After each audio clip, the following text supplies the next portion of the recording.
레위기 6장 여호와께서 모세에게 말씀하셨습니다. 누구든지 여호와께 불성실에 범죄한 경우 곧 남의 물건을 막거나 담보로 잡거나 강도질하거나 이웃의 소유를 부당하게 빼앗거나 혹은 남이 잃은 물건을 차지하고도 거짓으로 부인하거나 가짜로 맹세하는 등의 범죄들 가운데 어느 하나라도 행했다면, 그와 같이 범죄했다면 그는 그것에 대해서 배상해야 한다.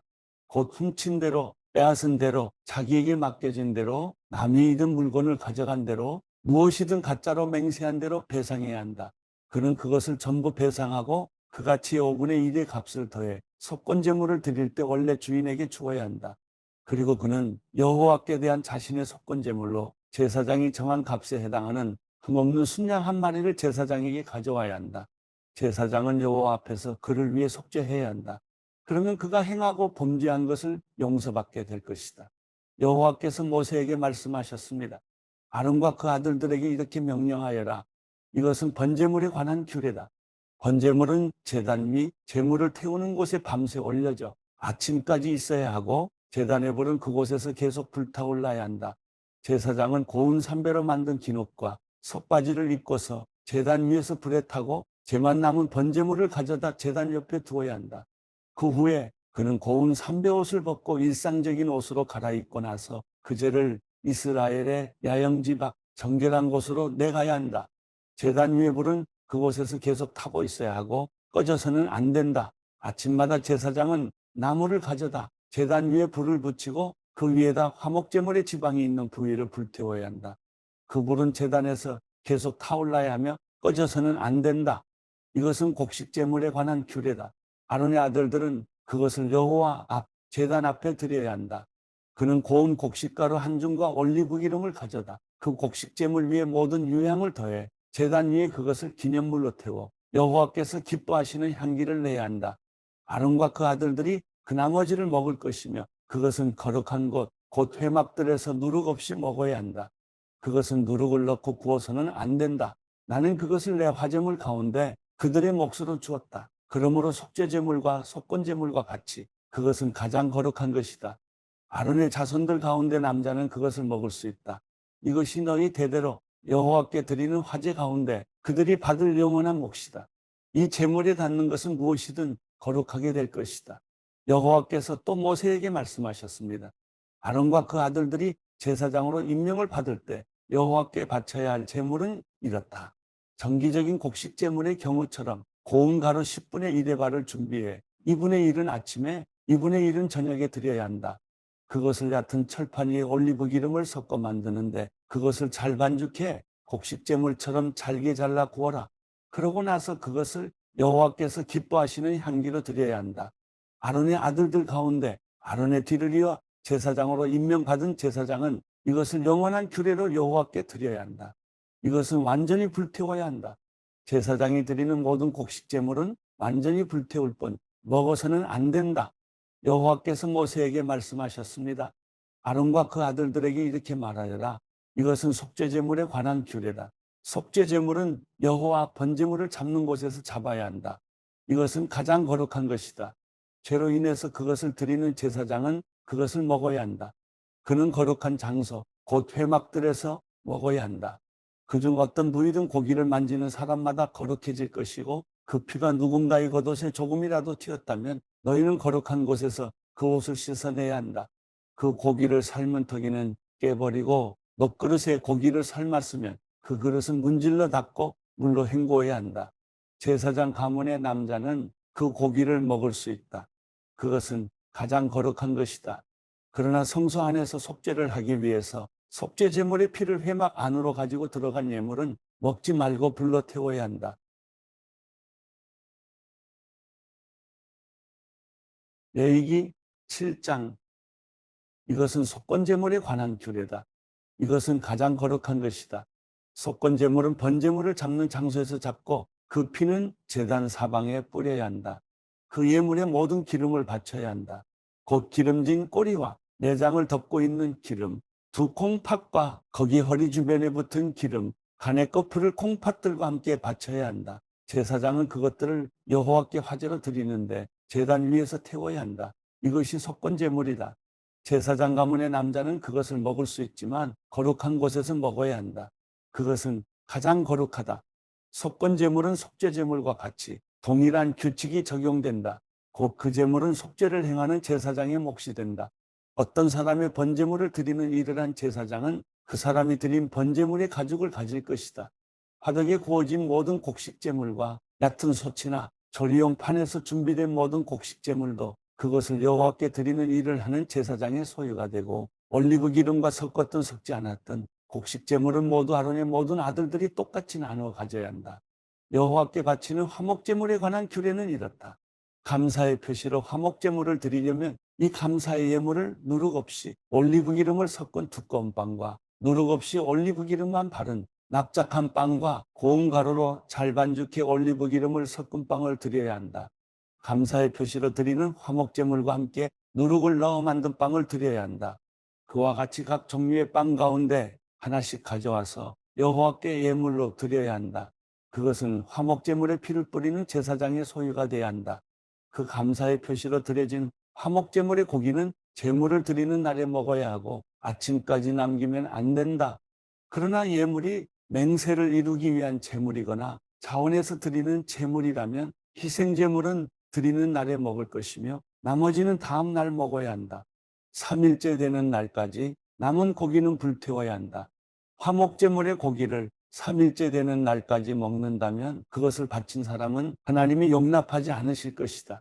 그리고 예물을 드린 사람에게도 그것이 예물답지 못하게 될 것이다. 오히려 그것은 가증한 것이며 그것을 먹는 사람은 죗값을 치러야 한다. 부정한 것에 닿은 고기는 먹어서는 안 된다. 그것은 불태워야 한다. 정결한 사람은 고기를 먹을 수 있으나 부정한 가운데 있는 사람이 여호와께 드린 화목제물의 고기를 먹는다면 그런 사람은 그의 백성 가운데서 끊어질 것이다. 부정한 것, 곧 부정한 사람이든 부정한 동물이든 어떤 부정하고 가증스러운 것을 만져서 부정해진 후에 여호와께 드린 화목제물의 고기를 먹었다면 그런 사람은 그의 백성에게서 끊어질 것이다. 여호와께서 모세에게 말씀하셨습니다. 이스라엘 백성들에게 말하여라. 소나 양이나 염소의 기름은 어떤 것이든지 먹지 말아야 한다. 스스로 죽은 동물의 기름이나 들짐승들에게 찢겨 죽은 짐승의 기름은 다른 목적으로 사용될 수 있으나 너희가 먹을 수는 없다. 여호와께 화제로 드리는 제물 가운데 나온 짐승의 기름을 먹는 사람은 자기 백성으로부터 끊어질 것이다. 너희는 어디에서 살든 새나 동물의 어떤 피도 먹지 말라. 피를 먹는 사람은 그의 백성에게서 끊어질 것이다. 여호와께서 모세에게 말씀하셨습니다. 이스라엘 백성들에게 말하여라.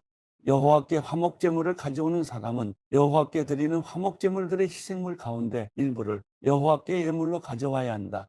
그는 여호와께 화제로 드리는 제물을 스스로 가져와야 한다. 그는 기름과 함께 가슴살 부위를 가져오고 가슴살 부위는 여호와 앞에서 흔들어 바치는 예물로 여호와께 드려야 한다.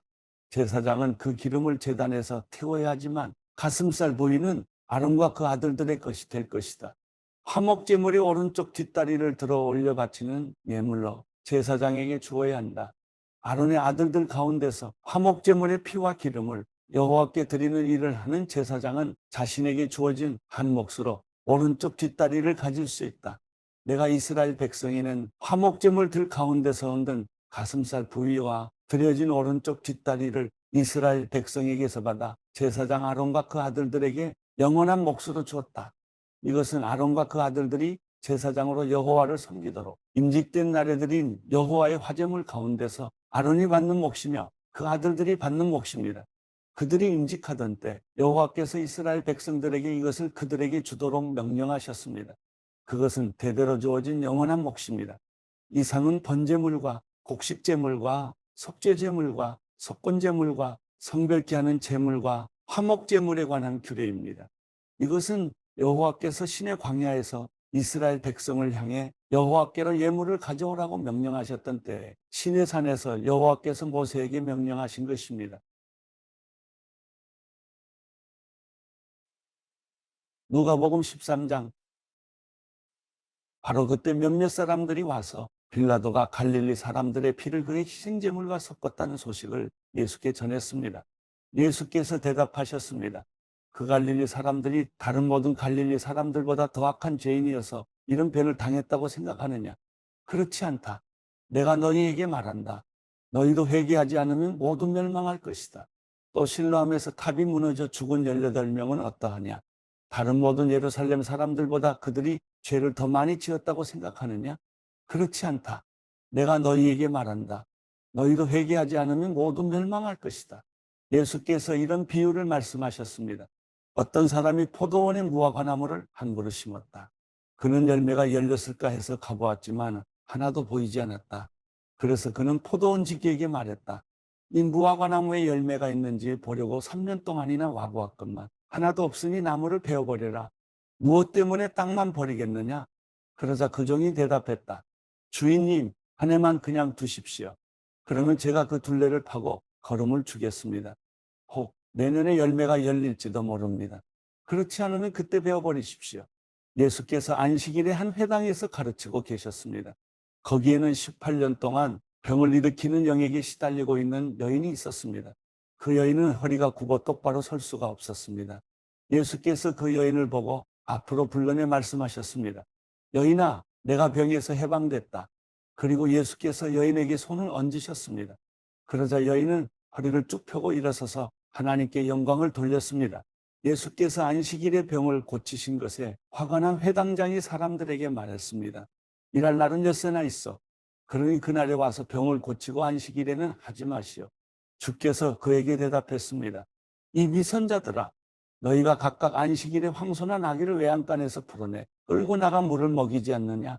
그렇다면 아브라함의 딸인 여인이 18년 동안이나 사탄에게 매여 있었으니 안식일에 이 매임에서 풀어주는 것이 당연하지 않느냐? 예수께서 이렇게 말씀하시자 그를 반대하던 사람들이 모두 부끄러워했습니다. 반면에 다른 사람들은 모두 예수께서 행하신 모든 영광스러운 일을 보고 기뻐했습니다. 예수께서 말씀하셨습니다. 하나님 나라는 무엇과 같은가? 그것을 무엇에 비교할 수 있을까? 그것은 누군가 가져다 자기 밭에 심은 겨자씨와 같다. 그 씨가 자라서 나무가 되면 공중의 새들이 날아와 그 가지에 둥지를 튼다. 예수께서 다시 말씀하셨습니다. 하나님 나라를 무엇에 비교할 수 있을까? 그것은 누룩과 같다. 어떤 여자가 가져다 가루 3, 4톤에 섞었더니 결국 온통 부풀어 올랐다. 예수께서는 예루살렘으로 가는 길에 여러 마을과 동네를 거치며 말씀을 가르치셨습니다. 어떤 사람이 예수께 물었습니다. 주여, 구원받을 사람이 적습니까? 예수께서 그들에게 말씀하셨습니다. 너희는 좁은 문으로 들어가기 위해 힘쓰라. 내가 너희에게 말한다. 많은 사람들이 그곳에 들어가려 하겠지만 들어가지 못할 것이다. 집주인이 일어나 문을 닫아버리면 너희는 밖에 서서 문을 두드리면서 주인님, 문을 열어주십시오라고 말할 것이다. 그러나 주인은 너희가 어디서 왔는지 나는 모른다라고 대답할 것이다. 그러면 너희는 저희가 주인님 앞에서 먹고 마셨고 또 주인님은 우리 동네 거리에서 가르치셨습니다라고 할 것이다. 그러나 주인은 너희가 어디서 왔는지 나는 모른다. 불의를 행하는 모든 자들아 내게서 물러가라라고 할 것이다. 아브라함과 이삭과 야곱과 모든 예언자들이 하나님 나라에 있고 너희 자신은 정작 밖으로 내쳐진 것을 볼 때 너희는 거기서 슬피 울며 이를 갈 것이다. 사람들이 동서남북 사방에서 와서 하나님 나라의 잔치 자리에 앉을 것이다. 보라, 나중에 시작했으나 먼저 될 사람이 있고 먼저 시작했으나 나중 될 사람이 있다. 그때 몇몇 바리새파 사람들이 예수께 와서 말했습니다. 여기서 떠나 다른 곳으로 가십시오. 헤롯이 당신을 죽이려 합니다. 예수께서 말씀하셨습니다. 그 여우에게 가서 말하라. 오늘과 내일은 내가 귀신을 쫓아내고 사람들을 고쳐줄 것이다. 그리고 셋째 날이 되면 내 뜻을 이루리라. 그러나 오늘과 내일 그리고 그 다음 날에도 나는 마땅히 내 갈 길을 가야 한다. 예언자는 예루살렘 밖에서 죽을 수 없는 법이다. 오 예루살렘아 예루살렘아 내가 예언자들을 죽이고 내게 보낸 사람들을 돌로 치는구나.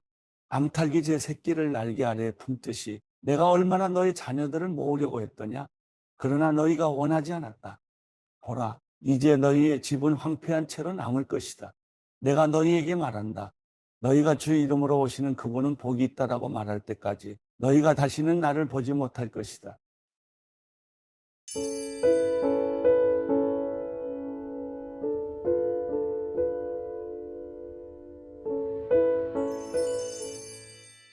시편 54편 하나님이여 주의 이름으로 나를 구원하시고 주의 힘으로 나를 판단하소서. 하나님이여, 내 기도를 들으소서. 내 입으로 하는 말에 귀 기울이소서. 이상한 사람들이 내게 맞서 들고 일어나며 압제자들이 내 목숨을 노리고 있습니다. 그들은 하나님에 대해서는 안중에도 없습니다. 셀라, 보십시오. 하나님은 나를 돕는 분이시며 여호와는 내 영혼을 붙들어 주시는 분이십니다. 그분이 내 원수를 갚아 주실 것입니다. 주의 진리로 그들을 끊어 주십시오. 내가 기꺼이 주께 희생제를 드리겠습니다. 오 여호와여, 주의 이름이 선하시니 내가 주의 이름을 찬양하겠습니다. 주께서 내 모든 고난에서 나를 건져내셨고 내 적들에게 무엇을 하시려는지 내 눈으로 똑똑히 보게 하셨습니다.